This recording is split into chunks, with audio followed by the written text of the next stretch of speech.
I want to welcome you to the Pro Mindset Podcast. The Pro Mindset Podcast is all about diving into the headspace that results in championship performance. High-performing athletes, winners, have this mental flow and have a positive headspace for their performances and success. Join me, Craig Domann, sports attorney and NFL agent, on this podcast. I will interview pro athletes, college athletes, football coaches, and sports personalities. Together, we can discover how you can get in the flow and have your own pro mindset.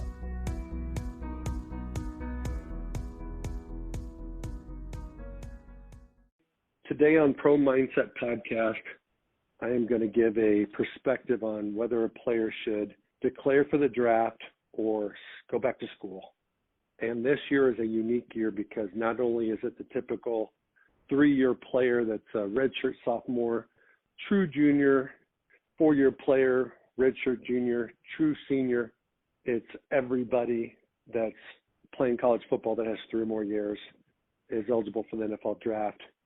And everybody that played this year has the opportunity to come back because this is a gifted year for even 50-year seniors. They can come back and play again in 2021. So I'm just going to kind of review some of the pros and cons, some of the factors, some of the NFL indicators, and ultimately give a guideline and a framework for if you're in that situation and you're thinking about what should I do, what are the important things I should factor into my decision.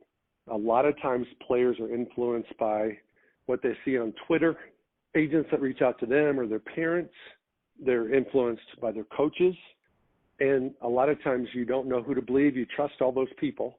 But the most important thing is for a young man to first and foremost leave all options on the table. Make decisions in such a way that you have all options on the table. Don't sign with an agent. I'm not anti-agent. I am an agent. But don't sign with an agent until you know for sure which way you're going. And then be patient. There is no rush. You don't need to sign with an agent at 2 o'clock in the morning of your bowl game because you're like, oh, my God, if I don't sign with him, I'm not going to get what I need and I'm not going to train where I want to go, blah, blah, blah. Anybody that says, oh, my God, you need to sign now or this is going to, I'm take this off the table. You're not going to have a spot at such and such a location. They're all full of baloney. You are going to be okay. The key thing is to make sure that you use good judgment. This is probably going to be one of the most important decisions you make. And the attraction is obviously to go. Certainly there are players that should go, and there's other players that shouldn't, and you just want to make sure that you make the right decision for you. Let me give you a few fallacies about this process. A lot of times when a scout says a guy's going to go 3rd, 4th round, it means he's going to get drafted, and he may not go the 5th or 6th round. A lot of times when scout says this guy's a 4th or 7th rounder, the player only hears 4th, doesn't hear 7th. When a team evaluates a guy as a 1st rounder and a scout says, oh my God, he could go in the 1st round, players need to remember that there's probably 50 to 100 guys that get that kind of commentary. And yet every single year, there's only 32 guys that get their names called in the 1st round. 32. Every single year, unless a team forfeits a pick, there's 32 picks. And certainly every year there's 100 guys that think they're going to go in the 1st round. So if you take those things into consideration, you have to understand that when a scout says, hey man, you could go 2nd to 4th, what he's really saying is that if you run fast, have great interviews, everything goes perfectly, and the team that has a need for someone at your position in the 2nd round didn't draft somebody in the 1st round at that position, and bada boom, you're there, you get drafted in the 2nd round. The other thing you need to take into consideration as a player is that even though National has a universal grade, there's no such thing as a universal grade for a player across the league. There's not even a universal consensus grade on a player within the building of one franchise. So you're always going to have differing opinions about a player in the building. Perhaps the area scout thinks he should go in the 1st round. Maybe the cross-checker who evaluates all the players at that position that the team's interested in, looking at the entire country, all the schools grades that guy as a mid to late 2nd rounder. And then the position coach for that franchise watches him on tape and likes him higher or likes him lower. So at the end of the day, there normally isn't just a consensus grade until the very end when you're about 2 to 3 weeks before the draft. And you'll also find that teams will have heated discussions about players because some people in the building really love the player for whatever reason, and other people in the building don't love the player for other reasons. So at the end of the day, don't get hung up or married to your grade, because your grade really isn't a grade. It's just a starting point for the teams to do more evaluation. The other thing I'm going to talk about today in my monologue here about whether a guy should come out or whether a guy should go is just looking at the factors that a player should use in making a decision, looking at the questions he needs to ask himself, and looking at the potential outcomes of where this thing could go. The idea is for players to make a decision that can give them the best and easiest path to the best result, and at the same time give them the highest floor so that things don't go perfectly, because life is typically that way. It never goes perfect. On the day you got to run, you got a pulled hamstring, or you're not feeling it, and you don't run your PR on the day you need to run it, that they're okay with whatever that result might be. So if a young man's thinking, I'm going to go in the second to the fourth, has a bad day and he still goes in the third or fourth, he's going to be okay. But if he has a bad day and he goes in the seventh, he might wish he would have come back. Now I'm going to move into what are those questions that a player should consider when he has this decision to make. So there's roughly 5 different questions that a player needs to ask himself, and depending on what the answers are will dictate what he should do. Question number 1 is, should a player declare for the draft or not? Question number 2, what are the most critical factors players should utilize to make his decision? Number 3, what does signing with an agent do? And number 4, how will the COVID NFL evaluation process look in 2021 compared to previous years? And lastly, number 5 is ultimately, what is the main goal for players with this decision? So I'm going to start with the first question, which is, should a player declare for the draft or not? I really think there's a 3-step process for making that decision. It's very simple. You should have a conversation with your maker. If you have a faith walk, have a conversation. Use prayer, whatever it is for you, to kind of get an indication about whether you should stay or whether you should go. Second thing is, players should follow their heart. Everybody knows deep down that they really don't want to be in the school anymore, and they're ready to go no matter what. No matter what the scouts say, no matter whether they get invited to the combine or not, they just want out. They're done. Other guys, they want to stay. They have unfinished business. They feel like they can improve their stock if they come back another year. Perhaps as a player that became a full-time starter in 2020, played a limited schedule, and wants the opportunity to showcase his skills next year, potentially make all conference, things like that, and also have the luxury of having the NFL scouts spotlighted as a draft pick going into the season instead of going into the season as a free agent. And then the third thing, which ultimately might become the most important thing, is what are the NFL indicators telling the player? And I'm going to describe what those NFL indicators are. So just to review, the 3-step process is have a conversation with God, look at your soul and figure out what your heart's telling you. And number 3 is listen to the NFL indicators so that you can understand what the best thing for your business decision is. What are the typical factors that different players have? Every player's different. Everybody's got different needs, different goals, but they're ultimately the same. They just want to make the right decision. Well, some of those factors, typical factors, are their family finances, their draft projection, their college team situation, their friends, their girlfriends, their health status. Are they injured and then needing postseason surgery, or are they healthy? What were their preseason and postseason grades? Certainly, if their postseason grade merits a combine invite, that's very positive. But if it doesn't, then they're looking at going into undrafted free agency, which is very difficult to do. What are the scout opinions? What are the players' measurables? What is his profile compared to what NFL teams are looking for? What are the relationships with their coach? Are they in a winning program? What is their possibility for getting better? Are they going to be in a bigger role? Have an opportunity to have more flash plays on game tape, those types of things. Now let's talk about the most critical factors a player should use to make his decision. And there's not very many of them, but every one of these is very critical. Number one is the player getting invited to the combine? If you don't get invited to the combine, you don't get to showcase your skills and your speed and your athleticism and your personality and your football IQ and all those types of things in Indianapolis. Number two is, what is your postseason NFS grade, which is your combine grade? Number three is, what is your health situation? NFL hates players that are hurt. You want to have a clean bill of health to maximize your draft position. And the last thing, last critical factor that you should pay attention to is, what's your current college situation? What's the depth chart? They want you to leave because they're trying to move another guy up that they think has a higher ceiling than you do. What's your likelihood of winning? What's a player's relationship with his coach?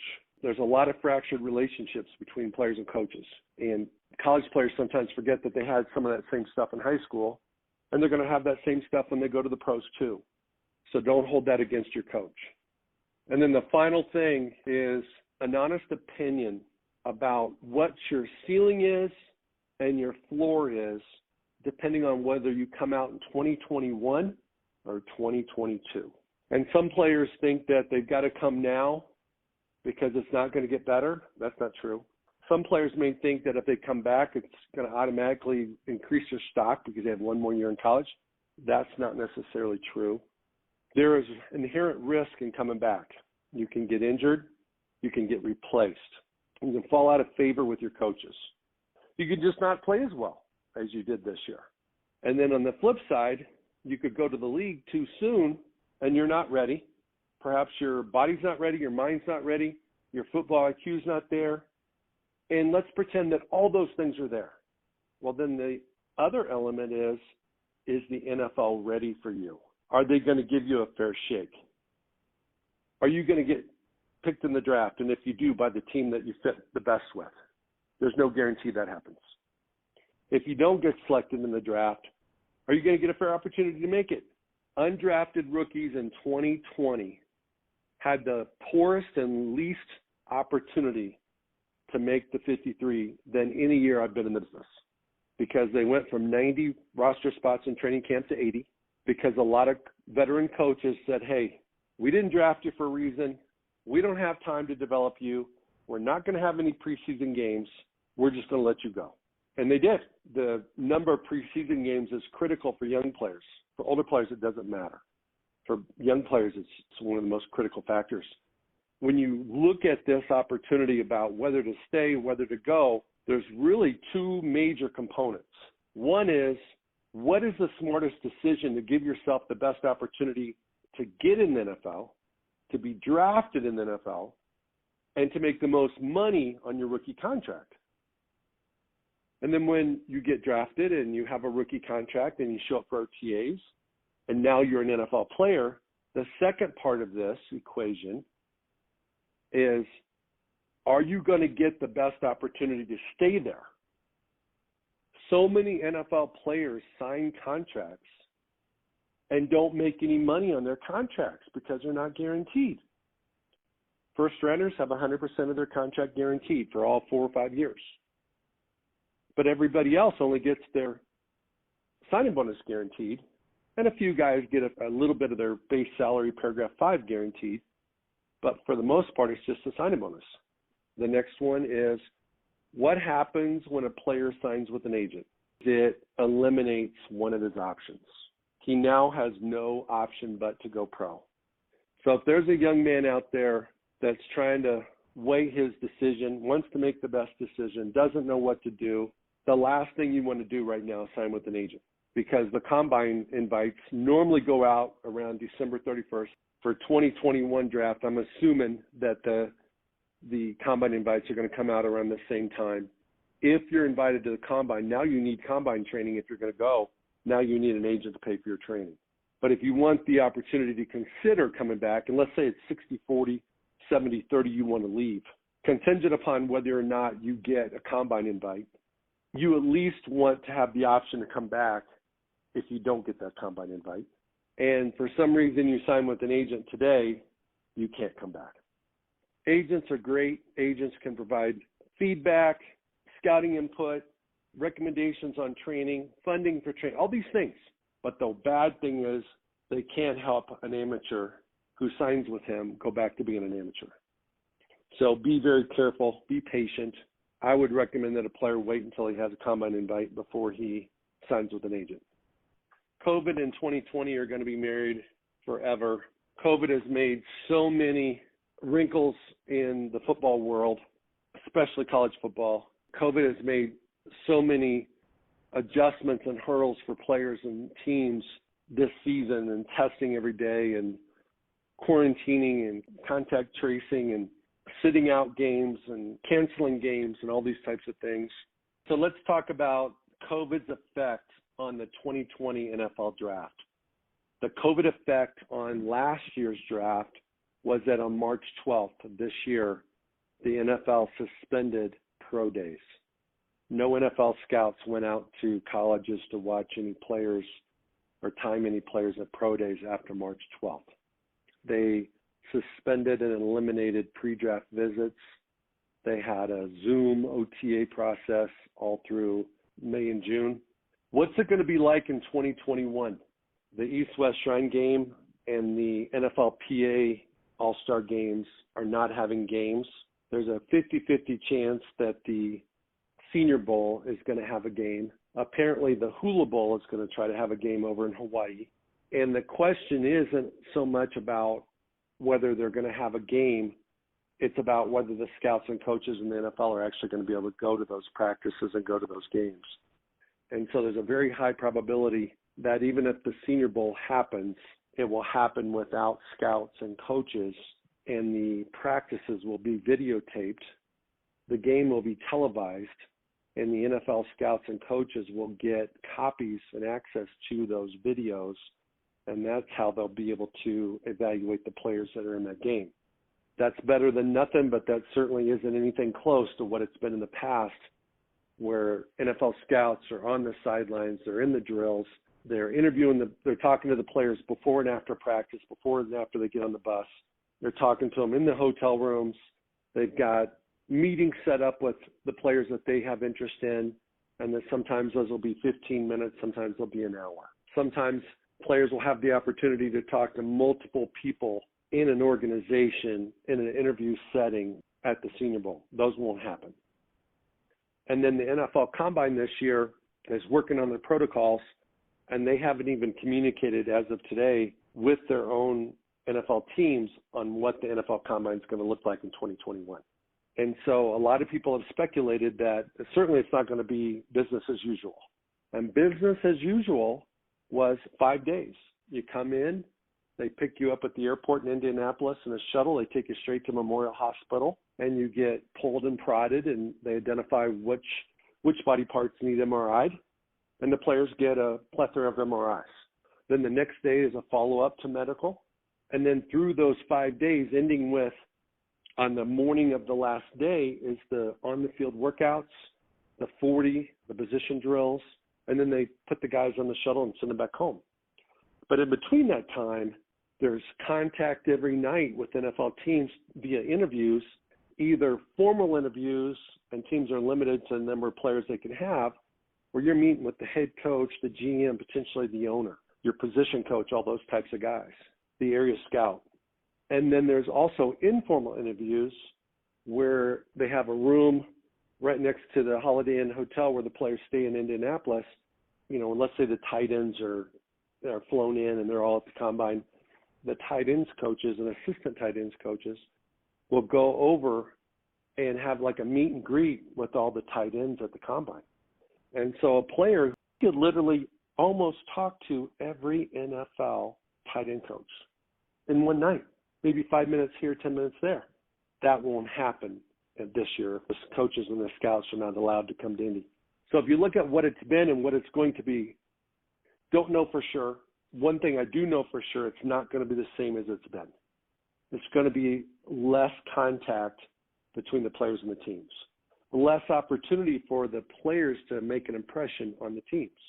That tells me that the preseason combine grades were, what the player did in the 6 to 11 games he might have played in the 2020 fall season, and then what his postseason grade is, is going to be more determinant of a player's draft projection than ever before. So for those players that are rated very high, this is the time to go. Don't even hesitate about coming back. You got to go. You got to make sure you've got an agent. You know where you're going to train. You're going to go to the combine. You don't care what the combine is. You don't care how it's modified. You're starting with a position of leverage. You're starting at a position of power. You are coveted. You're liked. They want you. But if you're a sixth, seventh priority free agent kind of guy, you got to pump the brakes. And so this is where I separate players, because when you start looking at the COVID-21 draft evaluation process, this is where COVID makes a huge impact. And where COVID's a separator between the players that are definite consensus draft picks and the guys that are possible, probable, maybes. Some teams like them, some don't. And if you're in that second group of guys, you really got to pump the brakes and dig deeper into what is in your best interest, because for the schools, in most cases, it's their best interest for you to come back, but it may not be in your best interest to come back. So that's where the real decision needs to be made, as for guys that are in that situation. And the last question that I wanted to discuss today is, what's the ultimate main goal for players in making this decision? And I believe the ultimate main goal is making the right decision. That's what it is. It's just making the right decision. Keep it in mind that the right decision for one player may not necessarily be the right decision for another player. Players that think they're in similar situations may be, but they may not be. And ultimately, I believe players need to make a decision in such a way that no matter what happens, they can still make the decision that they made the right decision. So if a player decides to come back and things don't go perfectly, it was still the right decision for that player. And if a player decides to jump and go into the draft and maybe he shouldn't have, he still can make that the right decision. He can still make it. He can still build a career. And so for a player to make the right decision, he's got to make sure he takes into consideration the NFL indicators, not just go on his heart, not just go on what an agent said, not just go on what his parents want him to do, not just what his coaches want him to do, but what the NFL indicators tell him he should do. Okay, I'm going to summarize, should you go or should you stay? I'm going to give a conclusion on how I would do it, knowing what I know, having the relationships I have with teams, knowing how agents talk to players, knowing how coaches talk to players, knowing the risk of leaving and failing, knowing the risk of staying and failing, compared to knowing the benefits of staying and succeeding, and knowing the benefits of leaving and succeeding. I can summarize any decision a young man needs to make about his career into 4 quadrants. And those 4 quadrants are: you should have left and you did, right decision. Should have left and didn't, wrong decision. Should have stayed and you did, and that was the right decision. Or you should have stayed and you didn't, and that was the wrong decision. And so if you look at that quadrant, there's 4 outcomes. 2 of them, 1 for each, for staying and for going, is correct, is the right decision. And I would think if you're facing this situation, or if you're a parent and you're listening to this and you're wondering, should my kid stay, should my kid go, you want your son, and as a player, you want yourself to leave if you should or stay if you should. But what you don't want is be in a situation where you leave and you shouldn't have. Because if you do, you're going to be watching your buddies play next October. And if you should have left and you stayed, you might find yourself in a position at school where you're hating life because you should be playing in the NFL and you've still got another year of college to go. I want to wish everybody the best of luck in their decision. I want you guys, especially the players, to look into your heart, because it's going to be really hard to make it in the NFL if you're thinking about being back at school. And it's going to be not a lot of fun to go show up for spring ball this year and show up for August camp at your college if your heart is playing in the NFL. I'm not telling you what to do. I'm just suggesting that you make the decision that's right for you. Best of luck. Thank you for listening to this episode of Pro Mindset. If you enjoyed this podcast, please subscribe, rate, and review this podcast. You can follow us on our website, promindsetpodcast.com, or on Instagram, Twitter, and Facebook at Pro Mindset Podcast. Thank you so much for listening. We'll see you the next time.